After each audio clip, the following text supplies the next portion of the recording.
আসলে আমাদের একটু বলেন যে আপনার এই রুপি আমিনের বাগানটা আপনার কাছে কেমন লাগছে, এবং আমরা দেখতে পাচ্ছি যে ব্যাগে অনেক শাকসবজি দিয়েছি রুপি আমিন আপু।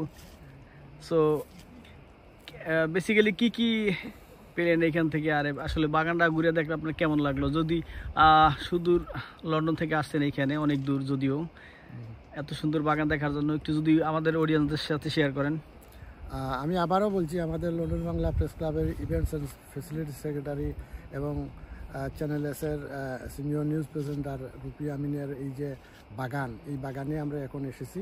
এই বাগানে আমরা যে সমস্ত জিনিস দেখতে পেলাম সেগুলি একেবারে নিজের হাতের রোপণ করা এবং নিজের হাতে এগুলা করা হয়েছে। সুতরাং এটা একটা আনন্দের বিষয় যে এই দেশেও আমরা বাংলাদেশের মতো চাষাবাদ করতে পারছি, এবং এই চাষাবাদের যে ফসলগুলা উৎপন্ন হয় সেগুলা তারা নিজেদের খাওয়ার চাইতে অন্যকে দেওয়ার ক্ষেত্রে কিছুটা আনন্দ অনুভব করেন, এবং এটাই হচ্ছে ওনাদের শখ। এবং এটাকে অনেক ক্ষেত্রে শখের বাগান বলা যায়, এটা পেশাগত কিছু নয়।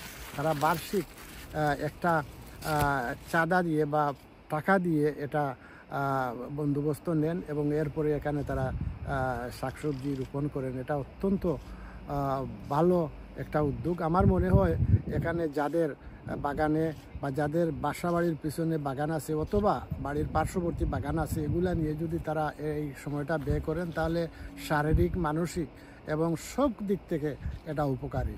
তো এই ক্ষেত্রে একটা বৈশিষ্ট্য হলো যে বাংলাদেশে তো সবাই করে, বাট বিদেশে করার ক্ষেত্রে অন্য ভাষাভাষী বা অন্য জাতের লোকজনও দেখলো আমাদের, বিশেষ করে বাংলাদেশের যে সমস্ত সবজি, বাংলাদেশের যে সমস্ত ফসল এবং অন্যান্য কিছু আছে, এগুলার একটা পরিচিতি তাদের কাছেও হয় এবং তারাও এটাকে গ্রহণ করে। তবে ইংরেজদের একটা নিয়ম হচ্ছে তারা ফসল ফলায় আনন্দ পাওয়ার জন্য, তারা খাওয়ার ক্ষেত্রে খুব বেশি আগ্রহী নয়। কিন্তু আমরা যারা বাঙালি আছি আমরা ফসলও ফলাই, খাওয়াইও এবং অন্যদেরকেও বিলাই।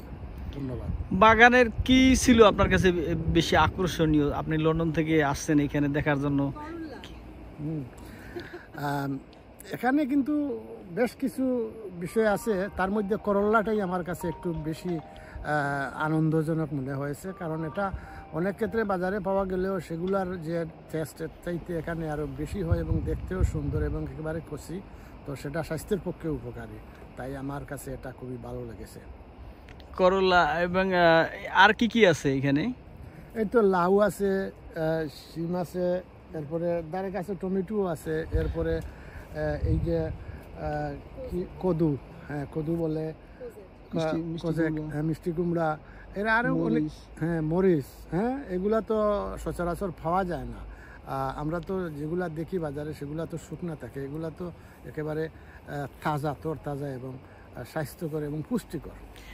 আসলে আপনি একজন বিশিষ্ট সাংবাদিক, আপনি যদি আমাদের অডিয়েন্সদের আসলে কি বলবেন যে এখানে তাদের এইরকম বাগান ভিজিট করা উচিত কিনা একটু যদি বলেন। হ্যাঁ হ্যাঁ, এটা তো অবশ্যই উচিত। আমরা জানি যতটুকু যে আমাদের লন্ডন বাংলা প্রেস ক্লাবের যারা সাংবাদিক আছেন তারা কিছুদিন আগে এখানে এসেছিলেন, তারাও খুবই খুশি হয়েছেন এবং আলাপ করেছেন, এবং আসলে সেই সূত্র ধরেই আমার এখানে আসা।